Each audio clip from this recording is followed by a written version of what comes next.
Kopi apa yang umum dan paling cocok untuk kita? Ini adalah sebuah pertanyaan besar untuk industri kopi kita saat ini. Saat era kopi specialty hadir di Indonesia, seakan dimulainya era kopi tanpa gula. Di era ini, kita mulai memperkenalkan dengan adanya kopi Arabica yang memang sangat berbeda dengan kopi yang pada umumnya kita minum. Kopi yang pada umumnya kita minum adalah kopi pahit yang ditambah gula. Dan kopi itu berasal dari sebuah kopi yang disebut kopi Robusta. Di saat sebelumnya kita terbiasa minum kopi Robusta yang ditambah dengan gula, di era specialty ini kita mulai dikenalkan dengan kopi Arabica yang dominan rasa asamnya.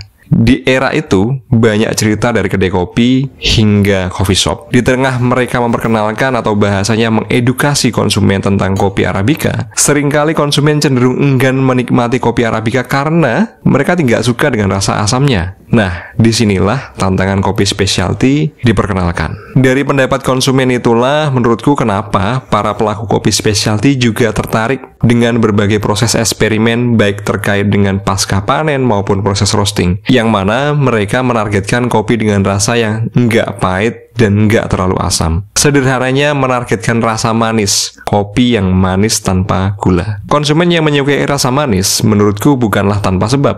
Jadi rasa manis ini selalu identik dengan karbohidrat, sumber tenaga yang dari sejak zaman dulu, mungkin sejak zaman primitif, kita memang selalu butuh tenaga atau karbo yang keberadaannya di dalam makanan terdeteksi dengan ciri rasa manis. Jadi menurutku semua manusia secara alami suka rasa manis. Sebuah konsep yang sudah mencapai titik ideal bahwa kopi yang umum disukai itu adalah kopi yang terasa manis. Di tahun 2025 ini menurutku waktunya kita yang tinggal di Indonesia ini mulai menyadari adanya kopi yang punya potensi ideal tersebut. Salah satunya kopi yang ada sejak zaman VOC yang mereka telah teliti di sini. Kopi itu adalah kopi Liberica dan Excelsa. Kopi yang sudah sejak lama kita lupakan karena terlalu fokus pada kopi Robusta dan Arabica. Sayangnya, karena terlalu lama dilupakan, jadi sangat minim sekali penelitian terkait kopi-kopi tersebut. Jika saat ini kita searching di internet terkait rasa kopinya, maka yang keluar justru rasa yang kurang menarik, seperti smoky,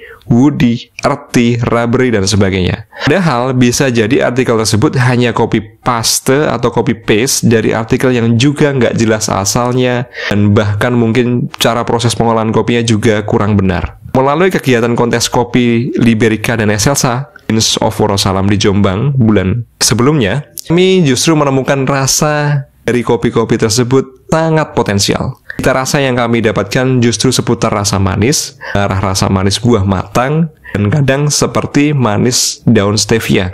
Rasa manis kopi Liberica dan Excelsa menurutku sejalan dengan penerimaan konsumen tentang kopi specialty yang menyukai kopi tanpa gula, tapi terasa manis. Jadi, menurutku, Liberica dan Excelsa adalah kopi specialty berikutnya.